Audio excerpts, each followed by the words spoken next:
I'm Lisa, and this is our city brand. For those of you that don't know, Belfast is the capital city of Northern Ireland with a population of nearly 350,000 people, so not quite as big as Vienna. We are one of the youngest cities in Europe. Nearly a third of our population is under 21. So here's some key stats about our city.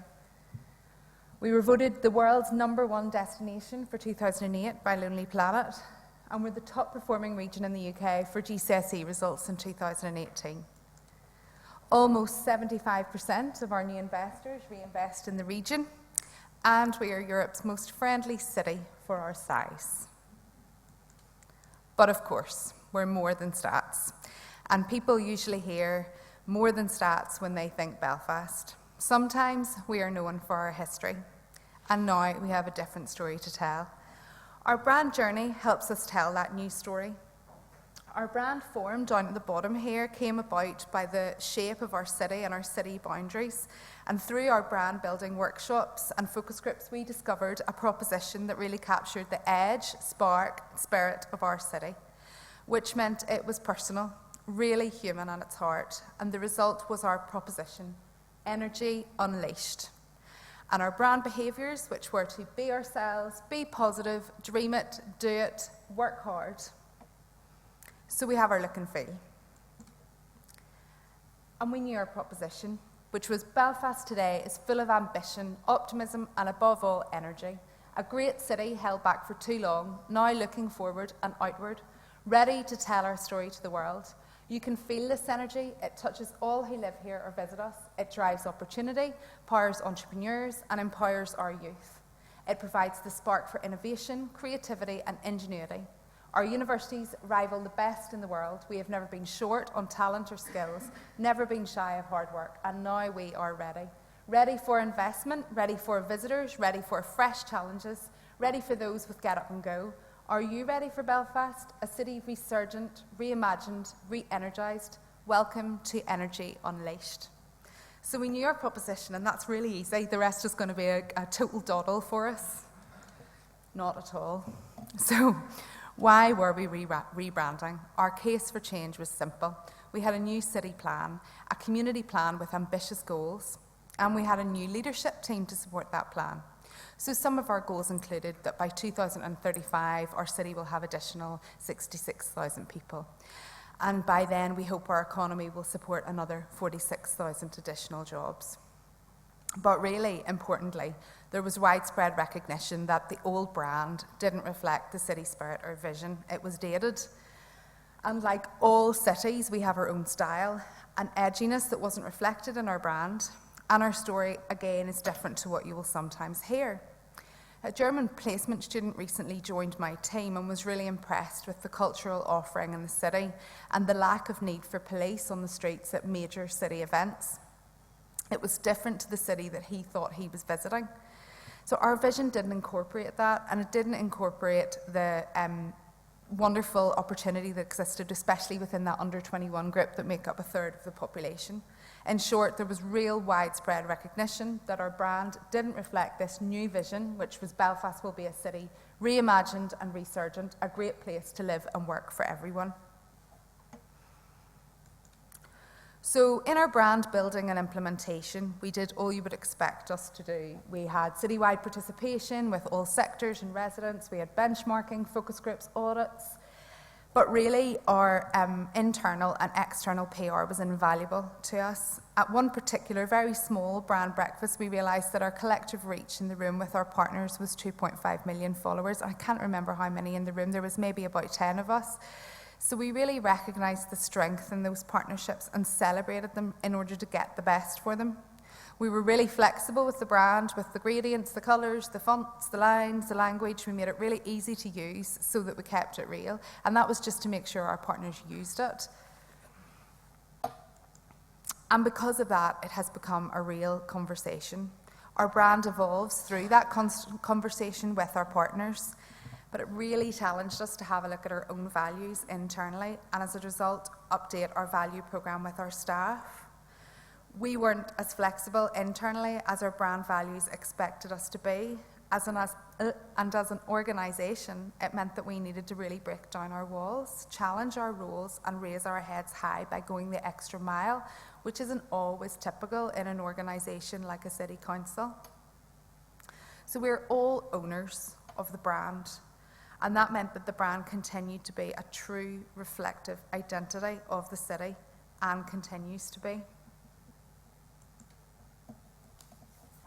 Of course, we couldn't have done it without our staff, our internal endorsers, our residents, investors, consultants, meaning that we hit our sectors of tourism, FDI business, living and education. We truly embraced what we call Team Belfast and continue to embrace this in order to make it work. And this video really captures the essence of our partnership approach.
So it all looks really great, right? But internally we really struggled. When do we use it? When don't we use it? How do we not use it? What works for us as an organisation? How do we act as brand guardians? How are we really going to take this and help it grow? That was one of the many sessions that we had in our team to really take it and make it ours. And now we have widespread creative expressions. There are hundreds to share and hundreds that I'm proud of.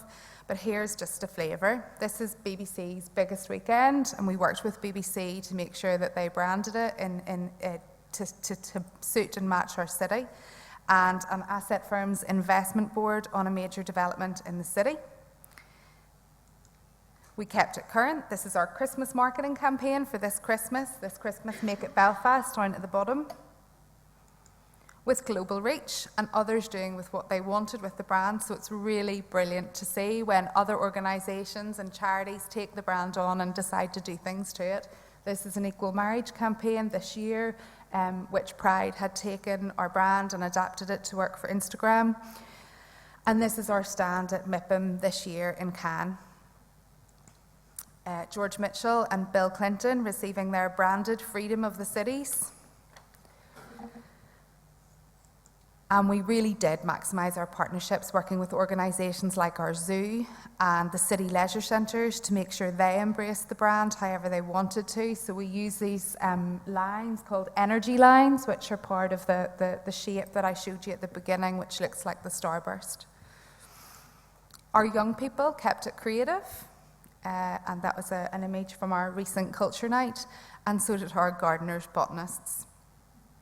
We kept the brand on the move in our city airport, greeting tourists and visitors as they arrive, on the city's transport.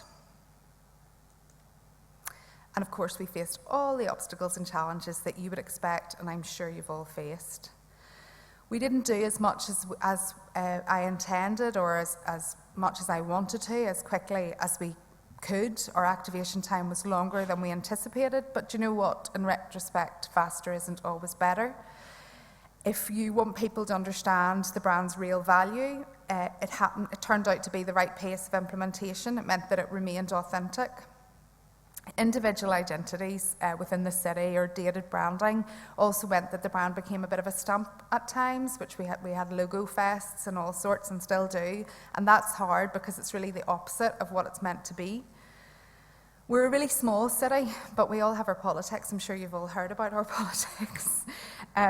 And so I mean that in the formal and the informal sense. I work at City Hall. We have 60 elected representatives, which we need to obviously keep happy and work on behalf of. But cities in general have business improvement districts, direct marketing operators, trader organisations, and all of those people have a voice in this brand. So it's really important that when we were doing all of this work, that those people felt represented. Our brand doesn't always match our municipal roles, so obviously the traditional history of a council, of a city hall, and the systems that exist within those organisations can sometimes feel a bit staid. And you've seen yourself, our brand is full of energy and it's dynamic. So, it didn't always match our brand values, and that was a challenge and continues to be. And I've written here pounds and resources, and we didn't have, and we haven't invested as much money as I would have liked. And again, to be honest, in retrospect, I wouldn't have it any other way, because what we've had is a more effective organic reach than if we'd just thrown money at it. I showed you that Pride example for the Equal Marriage campaign. Those are the types of campaigns that don't cost any money, but people really take and make their own. So, have we had a success? Well, as you all know, communicating a proposition like this is a challenge. We're not putting a price tag on Belfast or trying to get someone to make an impulse purchase.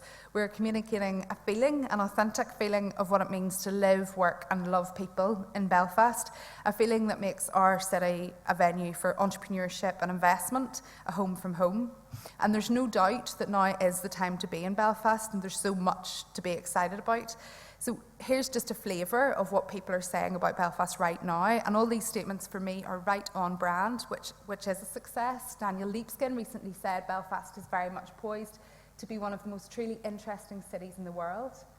BBC Radio 4, one of the UK's grandest cities. With feelings of optimism and life pulsing through the city, Belfast makes for an energising getaway, positively buzzing with a newfound confidence.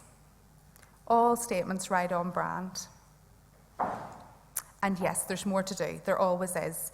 We have more work to do on our global FDI narrative, honing that, our place positioning, making sure that we're being consistent when we're speaking to investors. We need to focus more on tracking and investment. And I walk around the city on my way to meetings or when I'm out with friends at the weekend or with my family, and I always see new opportunities or things that we should be doing or should have done. But one Friday afternoon, after a very long week, a member of my team sent me this picture, and it really made me smile. This is a high-rise flat in the centre of our city, and this is a branded flag hanging from someone's living room. And to me, the true owners of our brand are the people who make up our city, and this picture really shows that. Ultimately, our Belfast Agenda goals are going to tell us how successful we've been with our brand implementation. Our brand and who we are drives all of our community plan work. Our brand attitude and values underpins our planning approach, our cultural and tourism offering, our relationship management, our local development plan, our organisational development, and city marketing really in its broadest sense. So the brand is growing with our leadership team the way it should. And I just want to leave you with one last thing. We are a city like no other. For a city, we are small, compact, but our heart is big, our spirit strong, our energy palpable. There's the unforgettable experience of being a city in transition, an edgy city that's on the move. Colourful, complicated, messy, and magnificent. Belfast is ready. Are you?